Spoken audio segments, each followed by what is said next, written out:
नमस्कार, अस्सलाम वालेकुम, सत श्री अकाल, जय झूलेलाल।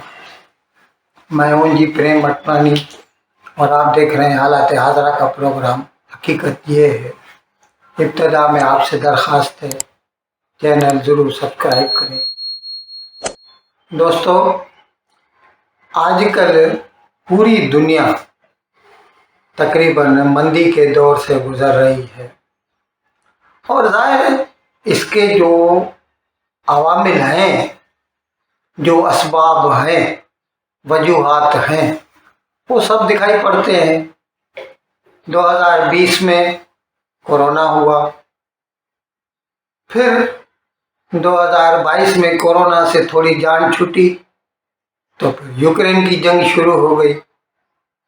अब यूक्रेन की जंग पूरी नहीं हुई तो हमास और इसराइल की जंग शुरू हो गई। अब जाहिर है जब जंगें हो रही हों दुनिया में तो मोस्टली जो कंट्रीज होते हैं वो अपना जो बजट है ना सिक्योरिटी की तरफ मोड़ देते हैं। तरक्याती जो काम है ना वो ठंडे पड़ जाते हैं। अब इनकी वजह से गंदम महंगी हो गई है, तेल महंगा हो गया है। अच्छा, ये जो तेल पैदा करने वाले कंट्रीज हैं ना, सब लोग खुदगर्ज हैं। उनको इसकी नहीं पड़ी है कि बाकी दुनिया कैसे चलेगी, गरीब ममालिक का कैसे गुजारा होगा। उनको तो बस अपने पैसे की पड़ी है। $70 बैरल जा रहा था जब यूक्रेन की जंग शुरू हुई। उसके बाद अभी $90 बैरल जा रहा है। 90 से लेके 95 तक ब्रेंट का भाव है। अब जाहिर है इसका पैसा कहाँ से निकलेगा। और दूसरे, मैंने जैसे आपको बताया कि जो मोस्टली जो ममालिक हैं डर की वजह से अपना ज़्यादातर जो बजट है ना वो डिफेंस पे खर्च कर रहे हैं।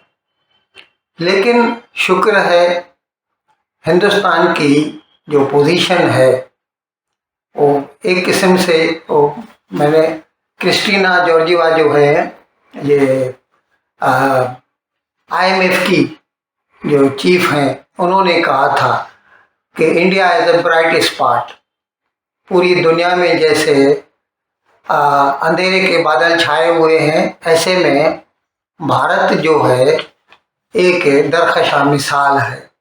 और IMF ने भी ये कहा और फिर उसके बाद वर्ल्ड बैंक ने भी यही कहा। दोनों की जो प्रेडिक्शंस हैं वे कम से कम इस साल, यानी जो भारत का माली साल है 23-24, भारत की इकोनॉमी जो है 6.3% के हिसाब से बढ़ेगी। हम आपकी इत्तला के लिए अर्ज कर दें कि जर्मनी रिसेशन में है, नेगेटिव जा रहा है। इंग्लैंड में इन्फ्लेशन रेट 10%, अमेरिका में GDP की ग्रोथ 2% आमतौर पर एवरेज। लेकिन भारत की ऐसे तो फर्स्ट क्वार्टर में 7.6% बढ़ा था, लेकिन पूरे साल का जो अंदाज़ा लगाया गया है वो ये है कि भारत की इकोनॉमी 6.3% के हिसाब से बढ़ेगी। और ये सिर्फ IMF ने नहीं, वर्ल्ड बैंक ने भी कहा और स्टैंडर्ड एंड पुअर उन्होंने भी कहा। अब उन्हीं ने Standard and Poor Global Marketing Intelligence अदारा है, उन्होंने कहा है कि जिस लिहाज से भारत आगे बढ़ता जा रहा है, हमें कभी उम्मीद है कि 2030 तक भारत दुनिया की तीसरी बड़ी इकोनॉमी बन जाएगा। अब जाहिर है नंबर 1 पर तो अमेरिका है, दूसरे नंबर पर चीन है, इस वक्त तीसरे नंबर पर जापान है, चौथे नंबर पर जर्मनी है, 5वें नंबर पर पहले इंग्लैंड था जिसको भारत मात दे चुका है। और अभी भारत इस वक्त दुनिया की 5वीं बड़ी इकोनॉमी है। भारत की जो इकोनॉमी है $3.25 ट्रिलियन की है और जिस लिहाज से ये बढ़ रहा है, और इसकी वजूहत भी सबब भी उन्होंने बताए हैं स्टैंडर्ड एंड पुअर वालों ने, कि एक तो भारत का जो मिडिल क्लास है ना, वो बहुत बड़ा है। 300 मिलियन 30 करोड़ का मिडिल क्लास है, और इसकी वजह से ये एक कंजम्पशन इकोनॉमी भी है। अभी चीन का ये है कि चीन की जो इकोनॉमी है, it mostly depends on exports. बाहर के ममालिक जब उनसे चीजें खरीदते हैं तब जाके वो कमाते हैं सॉरी। लेकिन भारत, जाहिर है हमको भी एक्सपोर्ट चाहिए, लेकिन हमारी एक्सपोर्ट जो है सॉरी इतनी नहीं है। अभी हमारी एक्सपोर्ट पिछले साल यानी 22-23 में $750 बिलियन की रही। इस साल हमें उम्मीद है $800 बिलियन हो जाएगा।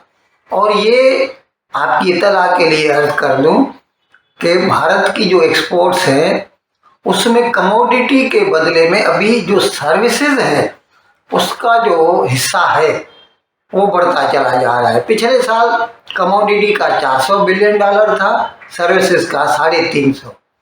इस साल शायद कमोडिटी में इतना इजाफा न हो, लेकिन सर्विसेज का ये कहा जा रहा है कि वो $400 बिलियन तक पहुंच जाएंगे, तो $800 बिलियन हो जाएगी हिंदुस्तान की एक्सपोर्ट। लेकिन चीन ज़्यादा जो है एक्सपोर्ट पे ही डिपेंड करता है। अब क्योंकि बाकी दुनिया में डिमांड कम हो, जंगें हो रही हैं, तो जाहिर है पहले तो वो लोग अपना पैसा जो है डाइवर्ट करते हैं टुवर्ड्स सिक्योरिटी। तो चीन की एक्सपोर्ट भी कम हो गई है। चीन की इकोनॉमी ऑन एन एवरेज 4.5% के हिसाब से बढ़ रही है, जो कि यानी मिरेकल इकोनॉमी कही जाती थी। डबल डिजिट के उसके ग्रोथ रेट हुआ करते थे, यानी 10 या 10 से ऊपर, 9 तो बोलिए ही मत। अभी वो हाल है कि उनका 4.5-5% तक पहुँच, पिछले साल तो 1.5% तक पहुँच गए थे। लेकिन अभी चीन की हालत भी कमज़ोर है। लेकिन इसके बावजूद, क्योंकि चीन का तो बेस बहुत बड़ा है ना, इस वक्त ही उनकी जो इकोनॉमी है $18 ट्रिलियन है, भारत की 3.25 है। हम उम्मीद कर सकते हैं, जैसा कि standard and poor marketing intelligence ने कहा है, कि भारत की जो इकोनॉमी है वो 2030 तक $7.5 बिलियन यानी तकरीबन डबल हो जाएगी आज से। और इस हिसाब से वो जर्मनी और जापान को पीछे छोड़ देगी। इस सिलसिले में दोस्तों, हम जो आदाद शुमार जो आंकड़े आते हैं ना, जो इकोनॉमी की तरफ इशारा करते हैं, जरा उनके बारे में भी आपको बता दें। अभी जैसे बाकी दुनिया में जो है इन्फ्लेशन बहुत बढ़ती जा रही है, और जाहिर है इन्फ्लेशन बढ़ती जा रही है तो वो लोग रेट ऑफ इंटरेस्ट बढ़ा देते हैं in order to control the inflation. ये जो भी सेंट्रल बैंक्स होते हैं ना, जैसे अमेरिका में फेडरल रिजर्व है, भारत में रिजर्व बैंक है, पाकिस्तान में स्टेट बैंक ऑफ पाकिस्तान है, इन लोगों का पहला जो रिएक्शन होता है वो ये है कि जब भी शरह महंगाई इन्फ्लेशन रेट जो बढ़ता है तो वो लोग रेट ऑफ इंटरेस्ट बढ़ा देते हैं। लेकिन भारत में शरह महंगाई जो है, रेट ऑफ इन्फ्लेशन जो है वो 5% है। हाँ, ये हम कह सकते हैं कि भारत ने भी रेट ऑफ इंटरेस्ट बढ़ा दिए हैं, लेकिन अभी भारत ने उसके ऊपर एक रोक लगा दी है। अगर कम किए होते तो हमारी ग्रोथ और बढ़ जाती। लेकिन जाहिर है आइंदा साल इलेक्शन हो रहे हैं भारत में। इस साल 3 सूबे हैं भारत के जहां पर इलेक्शन होने जा रहे हैं, तो ऐसे में सरकार रेट ऑफ इन्फ्लेशन के ऊपर एक अक्काबाना इगलिटरेन आय रखती है कि ये तो बढ़ना नहीं चाहिए, नहीं तो लोग नाराज हो जाएंगे, और जिसकी वजह से भारत जो है वो रेट ऑफ इंटरेस्ट कम नहीं कर सकता, लेकिन ज़्यादा भी नहीं करेगा जिस तरह बाकी दुनिया करे। जिसकी वजह से मैंने बताया कि अभी अमेरिका में जो फेडरल रिजर्व का जो है उधर बॉन्ड का जो रेट है ना, इट इज़ मोर देन 5%। और अमेरिका अगर मोर देन 5% देता है पर एनम, तो इसी वजह से बाकी दुनिया में जो है वहाँ से सरमायाकारी निकलती जाती है। डेवलपिंग कंट्रीज जो है वहाँ से लोग पैसा निकाल के अमेरिका के बॉन्ड मार्केट में लगाते हैं, क्योंकि वो तो सेफेस्ट है, डॉलर है, और डॉलर का रेट भी फिक्स, पूरी दुनिया अपना जो रेट है वो as compare to dollar fix करती है। तो आप समझ सकते हैं इसकी वजह से यहाँ से सरमायाकारी निकल कर अमेरिका जा रही है। यहाँ से मतलब भारत अकेला नहीं है, जो भी डेवलपिंग कंट्रीज है वहाँ से। लेकिन फिर भी अगर उसके बावजूद हम जैसे हमारे रेट ऑफ इन्फ्लेशन 5% के लगभग है, हमारा जो क्या बोलते हैं IIP index of industrial production, जितना कारखाने बना रहे हैं माल, वो इस साल जो है 10.3% नंबर आए हैं पिछले माह। और PMI परचेजर मैनेजर्स इंडेक्स वो भी आगे बढ़ती है, ये मैंने एक प्रोग्राम भी किया था, बताया था।